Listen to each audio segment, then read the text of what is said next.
ନମସ୍କାର ଦର୍ଶକ ବନ୍ଧୁ। ମୁଁ ଜୀବନ ସ୍ୱାଗତ କରୁଛି ମୋର ଆଜିର ଆଉ ଏକ ନୂଆ ଭିଡ଼ିଓରେ। ଦର୍ଶକ ବନ୍ଧୁ, ସୁଭଦ୍ରା ଯୋଜନାରେ ଏଥର ଆପଣମାନେ 25,000 ଟଙ୍କା ପାଇବା ପାଇଁ ଯାଉଛନ୍ତି। ଯାହାକି ମୁଁ ଆପଣଙ୍କୁ ଥମ୍ବନେଲରେ ମଧ୍ୟ କହିଛି।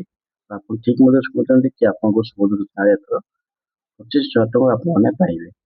ଯଦି 25,000 ଟଙ୍କା ଆପଣମାନେ ପାଇବେ, ଯେଉଁମାନେ ପାଇବେ ଏବଂ ପଞ୍ଚମ କିସ୍ତି ଯେ 25,000 ଟଙ୍କା କ'ଣ ପାଇଁ ମିଳିବ, ତ ସେସବୁ ବିଷୟ ମୁଁ ଆପଣଙ୍କୁ ଉପରେ ଡିଟେଲ୍ସରେ ଭିଡ଼ିଓ ମଧ୍ୟ ଆପଣଙ୍କୁ ଜଣାଇବି।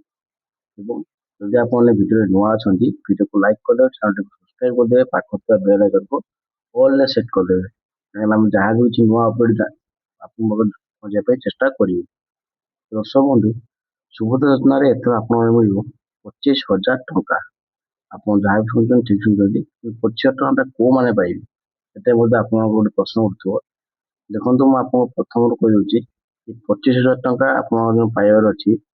5ଟି କିସ୍ତି ହେଲେ ଆପଣମାନେ 25,000 ଟଙ୍କା ପାଇବେ। ଠିକ୍ ଅଛି, 5ଟି କିସ୍ତିରେ ଆପଣଙ୍କର 25,000 ଟଙ୍କା ହେଉଛି। 25,000 ଟଙ୍କା ଆପଣଙ୍କ 5ଟା କିସ୍ତିରେ ହେଉଛି।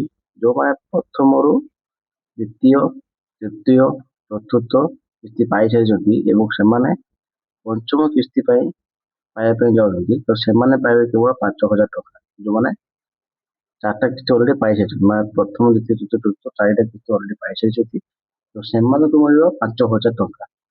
କିନ୍ତୁ ଯେଉଁମାନେ ପ୍ରଥମରୁ 5ଟି କିସ୍ତିର ପାଇନାହାନ୍ତି, ତ ସେମାନେ ପାଇବେ ଏକାମୂଳ ରୂପେ 25,000 ଟଙ୍କା। ବୁଝିପାରିଲେ ଜିନିଷଟି?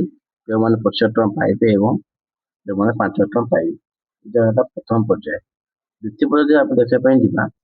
ଯଦି ଆପଣଙ୍କର ନାମ ମିସମ୍ୟାଚ୍ ହେଉଛି କିମ୍ବା ଆଗରୁ ଆପଣମାନେ KYC କରିଥିଲେ କିନ୍ତୁ ପୋର୍ଟାଲରେ ଆପଣଙ୍କର KYC ଦେଖାଉନାହିଁ, ବା 4ଟା କିସ୍ତି ଲୋକମାନେ ପାଇସାରିଛନ୍ତି, ଆପଣମାନେ 4ଟା କିସ୍ତି ପାଇନାହାନ୍ତି, କିନ୍ତୁ ଆପଣମାନେ ସୁଭଦ୍ରାରେ ହିତାଧିକାର ଯୋଗ୍ୟ ପାଇଁ ହିତାଧିକାରୀ, କିନ୍ତୁ ଆପଣ 4ଟା କିସ୍ତି ଆପଣମାନେ ପାଇନାହାନ୍ତି କିମ୍ବା ପଞ୍ଚମ କିସ୍ତିରେ ଆପଣମାନଙ୍କର ପ୍ରୋସେସିଂ ହେଇକି ଅଛି, କିନ୍ତୁ ଆପଣମାନଙ୍କର ସୁଭଦ୍ରା ପାଇବା ପାଇଁ ଯୋଗ୍ୟ, ତାହାର ମଧ୍ୟ ଆପଣ ପାଇବେ 25,000 ଟଙ୍କା।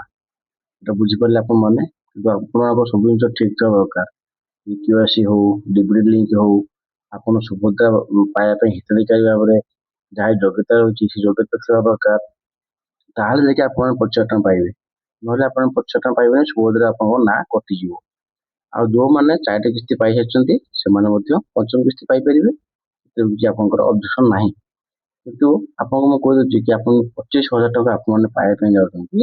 ସେ 25,000 ଟଙ୍କା ଆପଣ କେଉଁ କେଉଁ ଜିନିଷ ସବୁ ଥିଲେ ଆପଣମାନେ ପାଇପାରିବେ। ଦେଖନ୍ତୁ, ଏଇଠି ଆପଣଙ୍କର ଲେଖା ହେଇଛି କ'ଣ ନା, ଆବେଦନକାରୀଙ୍କ ସୁଭଦ୍ରା ପୋର୍ଟାଲରେ KYC ଦେଖାଉନାହିଁ, ସେମାନେ ଜୁଲାଇ 25 ତାରିଖ ସୁଦ୍ଧା ଜନସେବା କେନ୍ଦ୍ରକୁ ଯାଇ ବାୟୋମେଟ୍ରିକ୍ ଦେଇ ପୁଣି ଥରେ KYC କରିବାକୁ ଉପମୁଖ୍ୟମନ୍ତ୍ରୀ ପରାମର୍ଶ ଦେଇଛନ୍ତି। ତାର ମାନେ ହେଲା, ଯେଉଁମାନେ ସୁଭଦ୍ରା ପୋର୍ଟାଲ ଅଲରେଡ଼ି ଆପ୍ଲାଏ କରିଛନ୍ତି କିନ୍ତୁ ତାଙ୍କର KYC ଆପଣଙ୍କ ଶୋ କରୁନାହିଁ, ତ ସେମାନେ ହିଁ ଯାଇକି କେବଳ କ'ଣ କରିବେ ନା, ଆପଣଙ୍କ 25 ତାରିଖ ସୁଦ୍ଧା ଯାଇକି ଆପଣମାନେ ଆପଣଙ୍କ ପାଖରେ ଜନସେବା କେନ୍ଦ୍ର ଯୋଉଠି ଅଛି, ସେ ଜନସେବା କେନ୍ଦ୍ରକୁ ଯିବେ ଏବଂ ଯାଇକି ସେଠି ଆପଣମାନେ ବାୟୋମେଟ୍ରିକ୍ ଦ୍ୱାରା ଆପଣମାନେ ନିଜର KYC କରିପାରିବେ। ଆଉ କ'ଣ ଅଛି ନା, ସେମାନେ ଯେଉଁଥିରେ ପ୍ରଥମରୁ କୌଣସି କିସ୍ତି, ଭଲ ଭାବେ ଦେଖନ୍ତୁ ଭିଡ଼ିଓଟି, ଯେଉଁମାନେ ପ୍ରଥମରୁ କୌଣସି କିସ୍ତି ପାଇନଥିବେ, ତେବେ ସେମାନେ ଏକକାଳୀନ 5ଟି କିସ୍ତିର ପଇସା ପାଇପାରିବେ ବୋଲି ଉପମୁଖ୍ୟମନ୍ତ୍ରୀ କହିଛନ୍ତି। ଯେଉଁମାନେ ଯଦି ଆପଣମାନଙ୍କର କୌଣସି ଜିନିଷ ଥିବ ଠିକ୍ ଠାକ୍ଟା, ଗୋଟେ ହେଉଛି ଆପଣଙ୍କର KYC ଯଦି କରିନଥିବେ, ଆପଣ ଯାଇକି KYC କରିପାରିବେ। ଏବଂ ଆପଣଙ୍କର କ'ଣ ଅଛି, ଏଇଟା ଆପଣଙ୍କର ନା ଫିଲ୍ଡ ଇନକ୍ୱାରି, ଯଦି ଆପଣଙ୍କର ଡିବିଟି ସକ୍ରିୟକରଣ ଥିବ, KYC ଥିବ ଏବଂ ଆପଣଙ୍କର NPCI ମ୍ୟାପିଂ ଥିବ, ପେମେଣ୍ଟ ଫାଇଲ୍ ସବୁ କିଛି ଆପଣଙ୍କ ଟୋଟାଲ୍ ଅପଡେଟ୍ ହେଇକି ଥିବ ଏବଂ ଆପଣ ସୁଭଦ୍ରା ଯୋଜନାର ହିତାଧିକାରୀ ଭାବରେ ଆପଣ ଯଦି ବିବେଚିତ ହେଇପାରିବେ, ତାହେଲେ ଆପଣମାନେ ପଞ୍ଚମ କିସ୍ତି ଟୋଟାଲ୍ 5ଟା କିସ୍ତି ଆପଣମାନେ ପାଇପାରିବେ। ଏଇଟା ହେଉଛି ଆପଣମାନଙ୍କର 25 ତାରିଖ ସୁଦ୍ଧା ଯଦି ଆପଣମାନେ KYC କରୁଛନ୍ତି। ବୁଝିପାରିଲେ ଜିନିଷଟି? ଦେଖନ୍ତୁ, ଏଇଟା ହେଉଛି ଆପଣମାନଙ୍କର ଅଫିସିଆଲ ୱେବସାଇଟ୍ ଯାହା ରହୁଛି, ତ ସେଠି ଆପଣ କ'ଣ ଲେଖା ହେଇଛି ଦେଖନ୍ତୁ। ସୁଭଦ୍ରା ଯୋଜନାରେ ଉଚ୍ଚସ୍ତର ସମୀକ୍ଷା ବୈଠକ କରାଯାଇଛି ଏବଂ 25 ତାରିଖ ସୁଦ୍ଧା ଆପଣଙ୍କର ଫିଲ୍ଡ ଇନକ୍ୱାରି ଏବଂ ବ୍ୟାଙ୍କର ଲିଙ୍କ ପ୍ରକ୍ରିୟା କରିଥିବା ଦରକାର।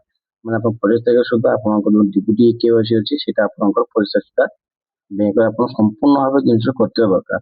KYC ହୋଇନଥିଲେ କରାଇ ନେବାକୁ ପରାମର୍ଶ ଦେଇଛନ୍ତି ସରକାର କି ଆପଣମାନେ ଜଲ୍ଦି ଜଲ୍ଦି ଆପଣଙ୍କ KYC କରିନିଅନ୍ତୁ ଏବଂ ଆପଣମାନେ ସୁଭଦ୍ରାର ଲାଭ ଉଠାଇ ପାରିବେ। ଅଭିଯୋଗ ଥିଲେ ଇନକ୍ୱାରି ସମୟରେ ଜଣାଇ ହେବ। ଯଦି ଆପଣଙ୍କୁ କିଛି ଡାଉଟ୍ ଥାଏ ଏବଂ କିଛି ଅଭିଯୋଗ ଥାଏ, ଇନକ୍ୱାରି କରାଯିବ ଆପଣମାନଙ୍କର ଆଉ ସେଇ ଇନକ୍ୱାରି ଟାଇମରେ ଆପଣମାନେ ସମସ୍ତେ ଜଣେଇ ପାରିବେ। ଏଇଟା ହଉଛି ଆପଣଙ୍କର ଅଫିସିଆଲ ୱେବସାଇଟ ଯୋଉ ରହିଛି, ଠିକ ଅଛି। ତ ବୁଝିପାରିଲେ ଜିନିଷଟି ଏଥରକା କି ଆପଣମାନଙ୍କର 25,000 ଟଙ୍କା କୋଉମାନେ ପାଇବେ, 5,000 ଟଙ୍କା କୋଉମାନେ ପାଇବେ। ଭାବୁଛି ଆପଣମାନଙ୍କ ସମ୍ପୂର୍ଣ୍ଣ ଡିଟେଲ୍ସ ବୁଝିପାରିଥିବେ। ଯଦି ବି କିଛି ସୁଭଦ୍ରା ଡାଉଟ୍ ଥାଏ ତାହେଲେ ମତେ କମେଣ୍ଟ ମାଧ୍ୟମରେ ଜଣେଇ ପାରିବେ, ମୁଁ ଆପଣଙ୍କୁ ଆଉ ଟିକେ ବେଟର ଭାବରେ ବୁଝେଇ ପାରିବି। ଆଶା କରିବି କି ଭିଡ଼ିଓଟି ଆପଣଙ୍କୁ ଆଜି ବହୁତ ଭଲ ଲାଗିଥିବ। ଯଦି ଭିଡ଼ିଓଟି ଭଲ ଲାଗିଥିବ ତ ଭିଡ଼ିଓକୁ ଲାଇକ୍ କରିଦେବେ, ଚ୍ୟାନେଲଟିକୁ ସବସ୍କ୍ରାଇବ କରିଦେବେ, ପାଖରେ ଥିବା ବେଲ୍ ଆଇକନକୁ ଅଲରେ ସେଟ୍ କରି ରଖିଥିବେ। ଆମେ ଯାହା ବି ଭିଡ଼ିଓ ଆପଣମାନଙ୍କ ପହଞ୍ଚିବା ପାଇଁ ଚେଷ୍ଟା କରୁଛୁ।